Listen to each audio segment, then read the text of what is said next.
This is DearMamaSal, and I am on the road, and I'm on the highway, which is pretty noisy, I know, but I want to try and get some footage down anyway. I've got a lot to talk about over the coming week, but I just want to get some thoughts on video before I get home, so that even if this is too noisy, I'll have a template to work with during the week. Dancember doesn't take 24 hours. I had a quick chat to Judy's viewers on my way. I popped in to say goodbye to them before I started driving. And you need to know that nobody puts on an event like Dancember in a couple of hours. This event takes a long time to put together, and it takes a mentality to put it together, and it takes an absolutely dedicated team of incredible people to put it together.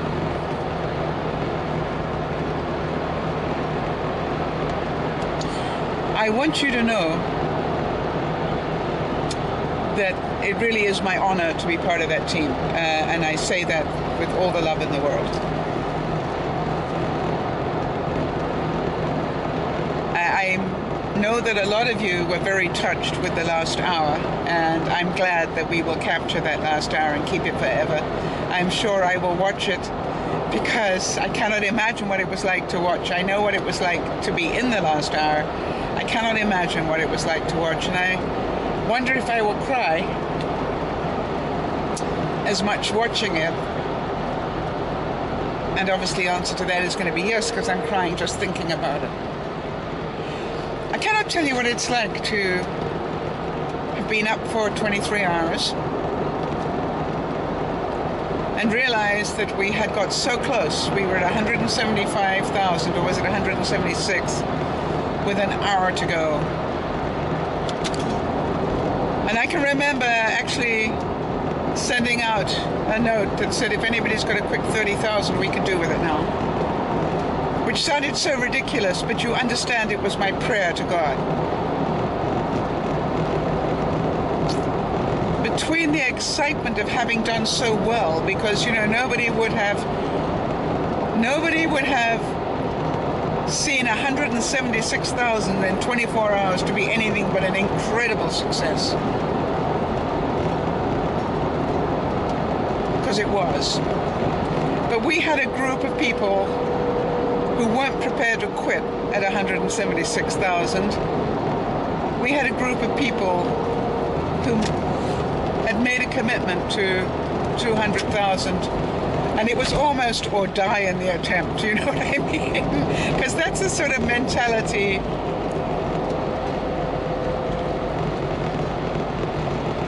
that we have. An event like Dancember takes probably way more than you will ever understand. You know, you will see the team get together for things like VidCon. You will see us get together for things like Vlogger Fair. And, you know, really all the time that we're doing that, we're just bonding more and more, ready for Dancember. The number one thing that you need in a team of people, if you want them to do the impossible, is you need them to respect each other for what they're good at. And that doesn't mean that they're perfect. That doesn't mean anything other that you know they will give their heart and soul to do the job.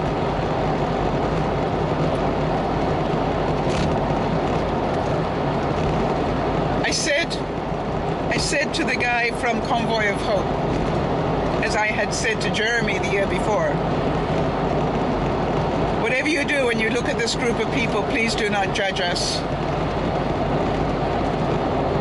to be incapable of producing our goal. You need to know the people you are looking at, however strange we may look, whatever our age range is, whatever our skill range is,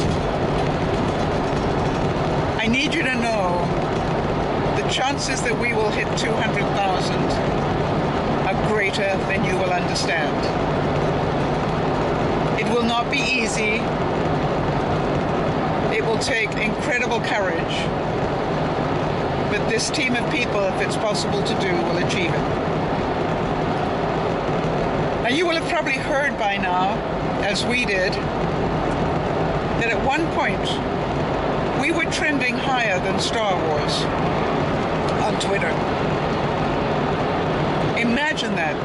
On the launch day of Star Wars, we were trending higher in a number of places. That tells you what we were doing. That tells you just how hard we were all working to produce what seemed like the impossible.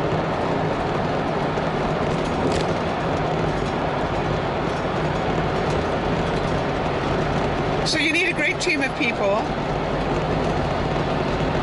who are dedicated to what they do for a cause. In other words, you got to look at each person and know that each of them fits into part of the jigsaw puzzle. And each of them brings value.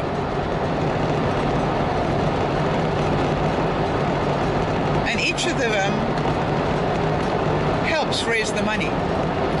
You see, when you're doing something as big as Dancember,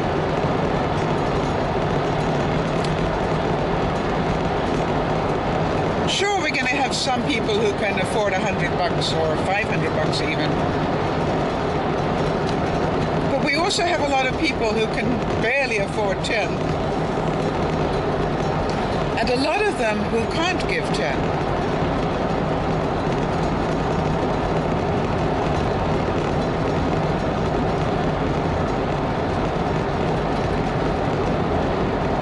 And so we need content that will hopefully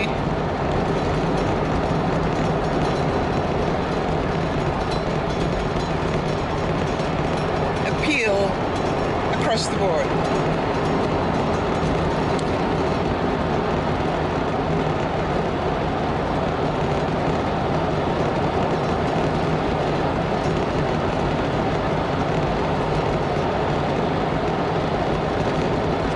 So I'd like to give you some of the bits of the jigsaw puzzle and tell you what skills were needed and what mentality was needed. I'm going to start with the guys in the back. I called them the boys in the back all through the time that I was Twittering. You know, we had some issues during the broadcast this year, issues we've never had before.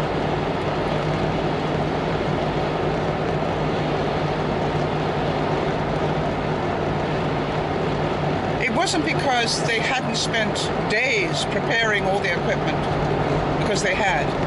It wasn't that they hadn't spent days testing all the equipment, because they had.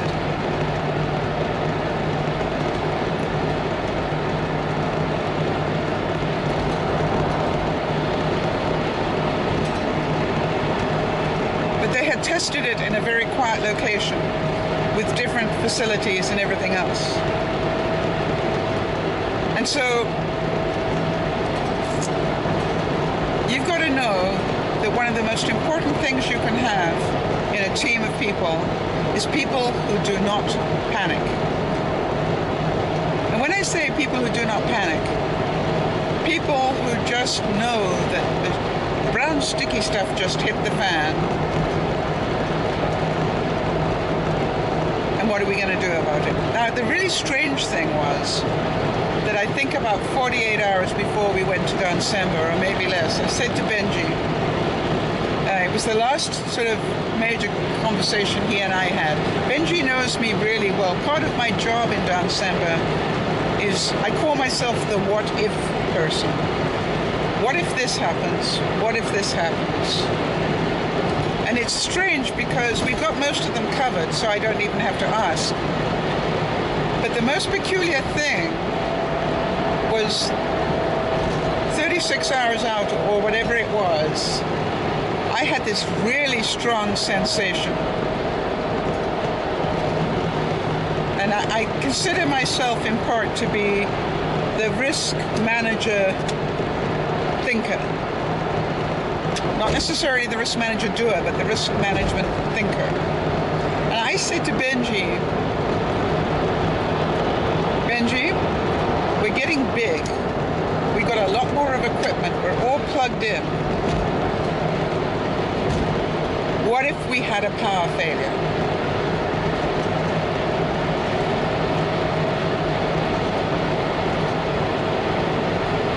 And he and I talked through that. What would we do? You know, what if the city went down? You know what I mean? What if the lightning had come and struck down the local transformer and we had nothing? What would we do to keep Dancember going? And he and I talked through that. Well, you know, we do short plan stuff. We do Periscope, and we do anything we could do on phones, because the phones would last us probably long enough for the B team to go and get set up somewhere.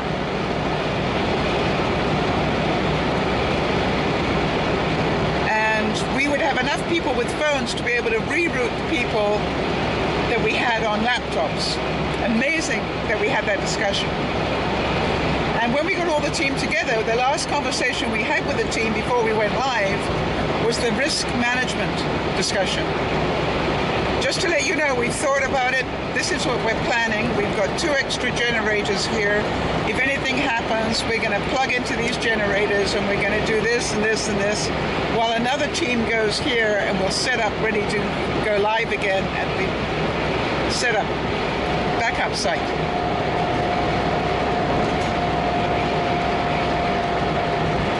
And yes, we had technical problems, and at one point we had to go, the expression in the business is we had to go dark. We had to pull the plug on the broadcast.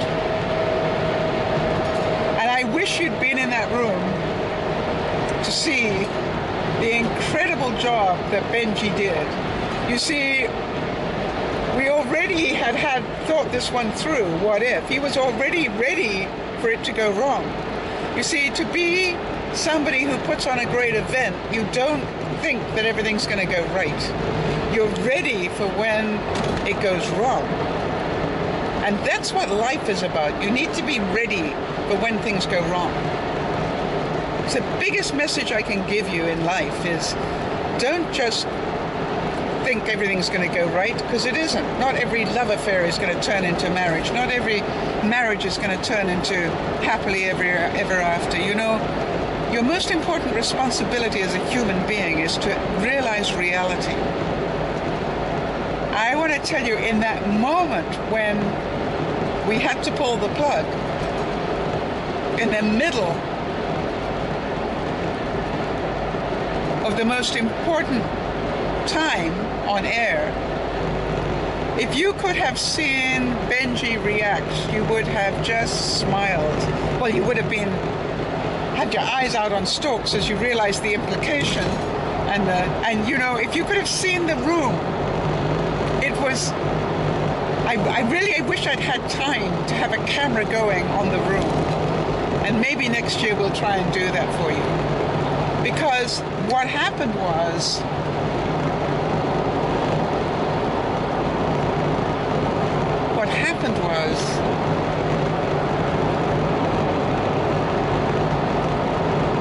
Benji pointed at Judy, who luckily was in the room, and said, "Periscope now." And then turned to the 3 of us who were on media, and that would be Stacy and Sean, who were doing Twitter and Facebook, and Layla for a while there. And myself, I was still on the feed, even though it had gone dark, I was still talking to all the people on the feed on YouTube. And we didn't need to be told what to do. You see, that was the incredible thing. We just all automatically started advising our viewers, and we all had different sorts of viewers going. You understand that? Stacy was doing Twitter stuff or Facebook stuff or whatever. Sean was doing his stuff as well. And I was busy advising everybody on the feed, go to Periscope, go to Judy Time on Periscope. And so in literally seconds, you know, we told them there's a glitch, but Judy is here. And so the majority of the audience were able to go and watch her on Periscope. Then we realized quite a few people couldn't. So we moved her over to Facebook. And now again, the whole of the backup crew, all we heard was, she's moving to Facebook.